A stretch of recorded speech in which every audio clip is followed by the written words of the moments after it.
Lilinawin ni Justice Secretary Boying Rimulya ang posisyon ng gobyerno sa mga resolusyon na naghihikayat sa mga ahensya na makipagtulungan sa investigasyon ng ICC. Kaugnay pa rin niya ng drug war ng Duterte administration. Isa raw sa aalamin ng kalihim ay kung dapat bang bumalik ang Pilipinas sa ICC.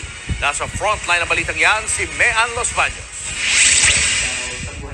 Nakatakdang makipagpulong si Justice Secretary Boying Rimulya kay Executive Secretary Lucas Bersamin. Kasunod yan ang paghahain ng 3 resolusyon sa Kamara na nag-uudyok sa mga ahensya ng gobyerno na makipagtulungan sa International Criminal Court o ICC. Huy Rimulya, hindi mo ba narinig yung stand ng ating presidente pagdating sa ICC? Diba, anong sabi ng ating presidente? Hindi na tayo makikipag-cooperate sa ICC. Naputol na ang connection natin between our government and ICC. Anong pinagsasasabi mong pag-aaralan, titignan? Hanep din talaga ito sila, no? Masyado silang kumakagat sa drama, no? Dinadramatize nila ngayon yung ICC. Pati din itong si Rimulya na siya ang, Secretary of Justice, pero parang pinag-iisipan na niya nung napapasukin niya ang ICC. Pwede namang kung ano ang statement ng ating presidente, ayan din yung statement mo. Ang dami mo pang kadramahan sa harap ng media. Yan yung problema ngayon sa Secretary of Justice natin kasi nauuna yung bibig, nauuna yung bunganga.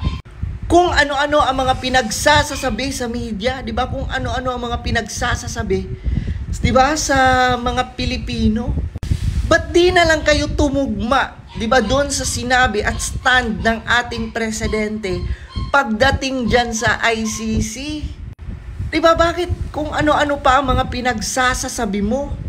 Ito talagang mga Romualdez, at Rimulya. Hindi mo alam kung ano ang trip, hindi mo alam kung ano talaga ang gusto nilang mangyari. Una, hinayaan nilang mabigyan ng pansamantalang kalayaan si De Lima. Pangalawa, ito na namang ICC. Parang pinapahiwatig niya na pag-aaralan, ang pagpasok ng ICC. Bakit mo pag-aaralan? Imaginein mo Secretary of Justice na siya, pero gusto pa rin niyang pag-aralan ang pagpasok ng ICC na mga dayuhan yan sila na mag-imbestiga sa war on drugs ni former President Duterte. Ba't di na lang kaya kayo Rimulya ang mag-imbestiga? Wala ba kayong capacity? Hindi nyo ba kaya? Bakit kinukonsideran nyo na ngayon ang ICC? May sarili naman tayong hukuman, may sarili naman tayong justice system. Para mo na rin sinabing hindi nyo kaya, para nyo na rin sinabing ang justice system ng Pilipinas ay walang binatbat kesa sa ICC. Ganon ba yun, Rimulya? Dapat alam mo ang stand dyan kasi nga ikaw mismo ang Secretary of Justice. Pero parang ikaw na mismo yung nagkukonsidera ngayon sa ICC. Ano ba? Ay nako, nakakatawa talaga ito sila. Pabaliko-baliko ang statement mo, Rimulya. Iniba-iba mo. Nung simula sabi mo, hindi na tayo makikipag-cooperate sa ICC. Ngayon naman, pag-aaralan mo. Saan yung integridad? Saan yung integridad nyo?